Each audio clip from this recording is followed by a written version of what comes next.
नमस्कार दोस्तों, मैं शाहजहाँ आप सभी दोस्तों का बहुत-बहुत स्वागत करता हूँ। आज मैं एक ऐसे रोचक तथ्य के बारे में आप लोगों को बताने जा रहा हूँ, माने जानकारी डिटेल्स में, जो आपको जाननी चाहिए दोस्तों। तो चलिए मैं सीधे स्टार्ट करता हूँ। भविष्य के स्पेस मिशन यानी इंसानियत का एक नया अध्याय रचने जा रहा है भविष्य में। क्या? कि 1000 साल बाद स्पेस मिशन एक रोमांचक और कल्पनात्मक विषय है। इसे समझने के लिए हम विज्ञान की तकनीक, विकास और भविष्य की संभावनाओं पर विचार कर सकते हैं। जैसे क्या? स्पेस मिशन की संभावनाएं, इंटरस्टेलर मिशन यानी दूसरे सितारों तक यात्रा। भविष्य में इंसान सोलर सिस्टम से बाहर जाकर प्रोक्सिमा स्टोरी जैसे नजदीकी तारों तक यात्रा कर सकते हैं। मैं आपको इसका एक चित्र भी दिखाऊंगा कि आने वाले समय में माने एक काल्पनिक के द्वारा ही हम किसी मार्ग पर जा सकते हैं। हम सबसे पहले उम्मीद लाते हैं, फिर उस पर हम काम करते हैं, सोचते हैं, उस पर हम चलते हैं, काम करते हैं। तो वही चीज़ है, ये एक तकनीकी पर काल्पनिक अध्याय है। हाँ, और उसके रास्ते खोजे जा रहे हैं। मैं आपको एक चित्र दिखाऊँगा, अभी हो सकता है तो दिखा दूँ, नहीं तो बाद में। माने जापान एक ऐसी टेक्नीक का इस्तेमाल कर रहा है, जो आने वाले समय में वो मंगल ग्रह तक आपको लेकर के जाएँगे और वो एक ट्रेन होगा, ट्रेन। तो सोचिए वो ट्रेन से कैसे ले जाएँगे? तो वो स्टेशन बना रहे हैं और स्टेशन बना रहे हैं अपना और वहीं से आपको यात्रा कराएँगे। तो मैं आपको उसके बारे में भी जानकारी दूंगा। तो अभी यहाँ चलते हैं। भविष्य में इंसान सोलर सिस्टम से बाहर जाकर प्रोक्सिमा स्टोरी जैसे नजदीकी तारों तक यात्रा कर सकता है। इसके बाद लाइट स्पीड या उससे तेज तकनीक जैसे वर्म हॉल या अल्क्यूबियर ड्राइवर विकसित हो सकते हैं। स्पेसशिप शहर यानी स्पेस आर्क बनाए जा सकते हैं, जहां लाखों लोग पीढ़ी दर पीढ़ी रहते हुए गंतव्य तक पहुंचेंगे। यानी जिस मार्ग से आपको जहां की स्थान तक पहुंचना है, आप पहुंच सकेंगे। पृथ्वी जैसे नए ग्रहों की खोज 1000 साल बाद इंसान पृथ्वी 2.0 जैसे ग्रहों को बसाने में सफल हो सकता है 1000 साल बाद। हम्म, एक्सको एक्सो एक्स एक्सोप्लेनेट्स दूसरे सौर मंडल में रहने योग्य ग्रह को कहा जाता है। क्या कहा जाता है? प्लेनेट्स दूसरे और मंडल में रहने योग्य ग्रह को उपनिवेशों में बदला जा सकता है। एलियंस के साथ संपर्क हो सकता है कि 1000 साल बाद इंसान एलियंस के साथ दोस्ताना संबंध बनाए या उसके साथ संघर्ष करे।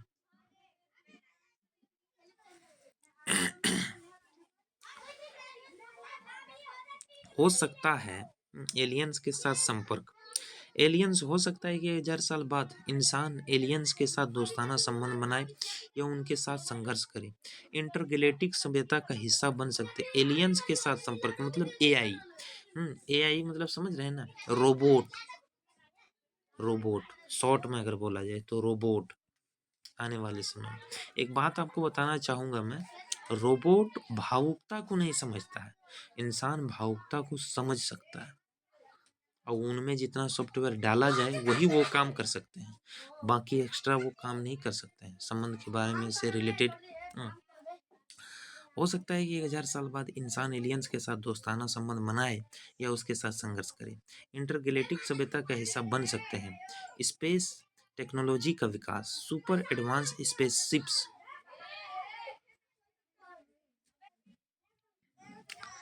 म्हणजे स्पेस टेक्नोलॉजी का विकास, super advance spaceships, living spaceships, जैविक और कृत्रिम तकनीकों का संयोजन जो खुद रिपेयर और एडजस्ट कर सकते हैं। क्या कर सकते हैं? स्पेस टेक्नोलॉजी का विकास, सुपर एडवांस स्पेसशिप्स, लिविंग, आप समझिएगा, सुपर टेक्नोलॉजी का विकास, सॉरी, स्पेस टेक्नोलॉजी का विकास यानी space technology of development, super यानी सुपर एडवांस स्पेसशिप्स, लिविंग स्पेसलिप्स जैविक और कृत्रिम तकनीकों का संयोजन जो खुद को रिपेयर और एडजस्ट कर सकते हैं। आपको इस चीज को समझना होगा।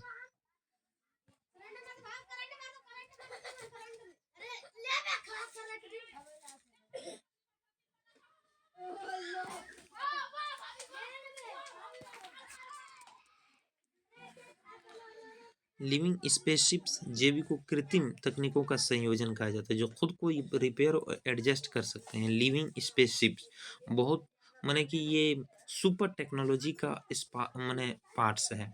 अब आता है डायसन स्वॉर्म स्वॉर्म सौर ऊर्जा का पूर्ण उपयोग करने वाली संरचनाएं जो अनंत ऊर्जा प्रदान करेंगी। ह्यूमन एनहांसमेंट अंतरिक्ष में रहने के लिए इंसानों में जेनेटिक मॉडिफिकेशन होगा। साइबोर्ग यानी मानव और मशीन का मिश्रण साइबोर्ग कहा जाता है विकसित किए जा सकते हैं जो कठिन अंतरिक्ष स्थितियों को झेल सकेंगे। मैं क्या बताया आप लोगों को कि भावुकता को नहीं समझता है। आते हैं आर्टिफिशियल इंटेलिजेंस यही एआई जिसको बोला जाता है शॉर्ट में रोबोट वही robotics. Artificial intelligence robotics AI और रोबोट्स इंसानों के बिना भी जटिल मिशन संभाल सकते हैं। इंसानी दिमाग को डिजिटल फॉर्म में अपलोड कर स्पेस शिप में ट्रांसफर जा सकता है किया जा सकता है। मेरा थोड़ा तबीयत डाउन है दोस्तों, आवाज़ में आपको दिक्कत आ सकती है, परंतु मैं चाह रहा हूँ कि आप लोगों का क्लास छूटे नहीं, इसलिए मैं नई नई टेक्नोलॉजी पर आधारित या किसी भी चीज़ पर जानकारी से संबंधित आपको ज्ञान में ज़रूर दे रहा हूँ। एजुकेशन रिलेटेड जो आपके लिए आपके ज्ञान को बढ़ावा दे, समझ विकसित करे, सोच विकसित करे। तो देखिए आर्टिफिशियल इंटेलिजेंट और रोबोटिक्स एआई और रोबोट्स इंसानों के बिना भी जटिल मिशन संभाल सकते हैं। इंसानी दिमाग को डिजिटल फॉर्म में अपलोड कर स्पेसशिप में ट्रांसफर किया जा सकता है। अब आते हैं लाइफ अब आते हैं लाइफ इन स्पेस स्पेस का स्पेस कॉलोनीज चंद्रमा मंगल और अन्य ग्रहों पर बड़े स्पेस स्टेशन या अंडरग्राउंड शहर बनाए जाएंगे। मैं क्या बोला आप लोग, चंद्रमा में भी स्टेशन बनाए जाएंगे, मंगल ग्रह में भी स्टेशन बनाए जाएंगे और अन्य ग्रह जैसे BSPM BSABN बुध शुक्र पृथ्वी मंगल बृहस्पति शनि अरुण वरुण है ना 8 ग्रह। BSPM BSAB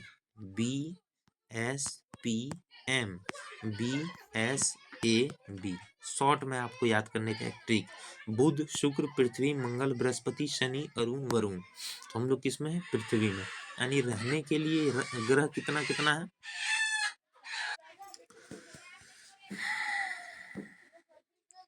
life style in space वही स्पेस कॉलोनीज चंद्रमा मंगल और अन्य ग्रहों पर बड़े स्पेस स्टेशन या अंडरग्राउंड शहर बनाए जाएंगे। जीरो ग्रेविटी लाइफ इंसान ग्रेविटी में लंबे समय तक रहने के लिए अडॉप्ट कर सकता है, यानी वो यहाँ से वहाँ जा सकता है, मतलब भेजे जा सकते हैं। अडॉप्ट का मतलब स्पेस टूरिज्म हर व्यक्ति के लिए अंतरिक्ष यात्रा अहम बात बन जाएगा। जैसे हम दिल्ली जाते हैं, मुंबई जाते हैं, तो वैसे अंतरिक्ष में जाना आने वाले समय में रोबोटिक्स के माध्यम से, स्पेस स्टेशंस के माध्यम से, जैसे ट्रेन से किसी शहर पर यात्रा करते हैं उस टाइप से में आने वाले समय में यूज हम कर सकेंगे। नंबर 4 पर आते हैं चुनौतियां और खतरे क्या क्या हो सकते हैं। जैसे हमें चंद्रमा पर जाने के लिए या मंगल ग्रह पर जाने के लिए या अन्य ग्रहों पर जाने के लिए हमें किस किस खतरों से गुजरना पड़ेगा। तो देखिए सबसे पहले क्या आता है, स्पेस वॉर्स। स्पेस वॉर्स यानी संसाधन और जगह के लिए अंतरिक्ष में युद्ध, संसाधनों की कमी हो सकता है और जगह के लिए अंतरिक्ष में युद्ध हो सकता है। क्योंकि इंडिया वाले चाहेंगे ये हमारा क्षेत्र है, चाइना वाले चाहेंगे ये हमारा क्षेत्र है, रूस चाहेगा ये मेरा क्षेत्र है, दक्षिण कोरिया चाहेगा ये मेरा क्षेत्र है, अमेरिका बोलेगा ये मेरा क्षेत्र है, फ्रांस बोलेगा मेरा क्षेत्र है। तो वही चीज है स्पेस वॉर्स। यानी संसाधन और जगह के लिए अंतरिक्ष में युद्ध हो सकता है। पहली पॉइंट किसका? चुनौतियां और खतरे। चुनौतियां और खतरे किससे रिलेटेड है? यानी स्पेस टेक्नोलॉजी पर आने वाले समय में एआई के माध्यम से हम कैसे पहुंच सकते हैं, उसको लेकर के काल्पनिक आधारित क्वेश्चन से संबंधित चुनौतियां और खतरे हैं। ये पॉइंट आप नोट कर लें। दूसरा पॉइंट क्या है? खगोलीय घटनाएं। खगोलीय एस्टेरॉइड्स या ब्लैक होल्स का खतरा हो सकता है। इसके बारे में मैं चर्चा करूंगा। खगोलीय घटनाओं से संबंधित अलग टॉपिक लेकर के आऊँ। मनोवैज्ञानिक प्रभाव, यानी साइकोलॉजिकल, माने कि वो अपना थीसिस रिसर्च टाइप में वो कुछ दे सकता है। जैसे इंसानों को पृथ्वी से लंबे समय तक दूर रहना मानसिक रूप से कठिन हो सकता है।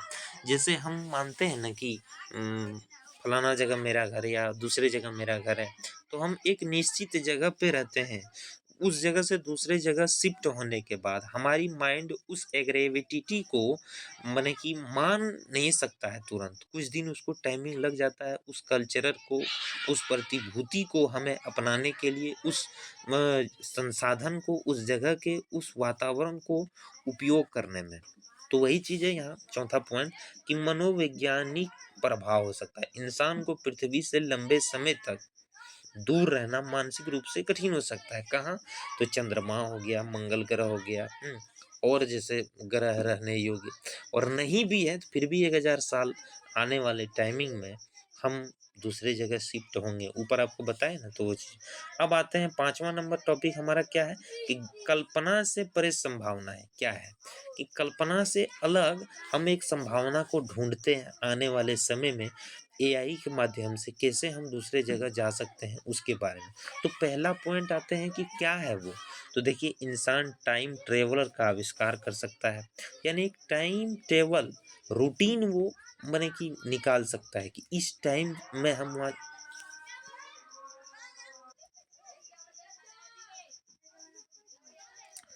तो देखिए क्या है कि कल्पना से परे संभावनाएं, यानी कल्पना से हट करके हम संभावनाएं क्या ढूंढ सकते हैं। तो इंसान टाइम ट्रेवल का आविष्कार कर सकता है। यानी टाइम और ट्रेवल एक टाइमिंग वो ढूंढ सकता है जाने के लिए, आने के लिए। इसके बाद गैलेक्सीज को बदलने की तकनीक, तकनीक जहाँ पूरा सौर मंडल इंसानों के नियंत्रण में होगा। यानी आने वाले टाइमिंग में वो ऐसे ऐसे एआई का, यानी रोबोट्स को भेजेंगे वो सौर मंडल में सैटेलाइट से, कि माने वो वहाँ अपना नियंत्रण करेगा, माने कंट्रोल करेगा। आपको पता है कि अमेरिका एक ऐसा देश है जो नासा है उसकी अंतरिक्ष केंद्र। तो आपको माने कि आप जानते हैं या नहीं जानते हैं, लेकिन मेरा काम है बताना। वहाँ नासा के पास एक ऐसा यंत्र है जो वो जब चाहे तब वो अपने क्षेत्र, यानी पूरी अमेरिका के क्षेत्र पर वो जब चाहे तब वो बारिश करा सकते हैं, और जब चाहे वो रोक सकते हैं। लेकिन वो खुद से, प्राकृतिक वाले को नहीं। तो वो है। बाकी अन्य देशों के पास वो नहीं है। तो वही चीज़ है कि वो एक चीज़ पर कंट्रोल किए हैं। किसको? बादल से रिलेटेड वो किसी चीज़ पे, टेक्नीशियन से संबंधित किसी चीज़ को वो कनेक्टेड करके रखे हैं, जिसकी वजह से वो जब चाहे तब बारिश करवा सकते हैं, जब चाहे उनको रोक सकते हैं। बाकी देशों के पास वो अभी सहायता नहीं है। तो यही है दोस्तों। अब आते हैं दूसरा कि इंसान खुद को मल्टी डायमेंशनल बीइंग में बदल सकता है और समय स्थान की सीमाओं को पार कर सकता है। यानी आने वाले टाइमिंग में इंसान किसी भी चीज़ को भावुकता के रूप में नहीं वो ग्रहण करेगा। सिर्फ सिद्ध को, यानी डेडिकेट को वो ग्रहण करेगा। बाकी किसी चीज़ को वो मानने वाला नहीं है। तो आपको कैसा लगा ये जानकारी? मैं इनसे रिलेटेड आपको कुछ चित्र भी दिखाना चाहता हूँ। आप देखिए क्या है वो चित्र, देखिए, है ना। भविष्य के स्पेस मिशन इंसानियत का नया अध्याय। आने वाले टाइमिंग में देखिए कैसा होगा सौरमंडल से रिलेटेड। हम कैसे कंट्रोल होंगे उनसे, उनका एक सॉफ्टवेयर चलेगा जिस पर वो रोबोटिक्स के माध्यम माध्यम से वहाँ भेजेंगे। वहाँ देखिए इसका एक माने स्टेशन होगा, कितना क्षेत्र है, हर इंसान देखिए वो रोबोटिक्स के माध्यम से हम लोग कंट्रोल होंगे। इसके बाद देखिए वो कैसे भेजेंगे, कैसे कहाँ से कंट्रोल होगा, कहाँ उसका कनेक्टिंग होगा, कहाँ से कैसे होगा इंसान, यहाँ से वो हाय हेलो कर सकता है। इसके बाद देखिए वो जब भेजेंगे तो इंसान कैसे जाएगा, भेजने वाला कैसा होगा, तो देखिए ये है ना? तो यही है दोस्तों आने वाले टाइम में। मुझे ये जानकारी बहुत अच्छा लगा था, आप लोगों के पास में इस जानकारी को पहुँचाया। आपको ये जानकारी कैसा लगा हमें कमेंट करके बताइएगा ज़रूर, और आप क्या जानना चाहते हैं, आपको किस क्षेत्र पर ज्ञान चाहिए हमें ज़रूर बताइएगा दोस्तों। इनसे रिलेटेड मैं आपके पास ज़रूर इसका सॉल्व लेकर के आऊँगा। तो आज का क्लास में यहीं स्टॉप करते हैं। बहुत बहुत शुक्रिया, बहुत बहुत धन्यवाद।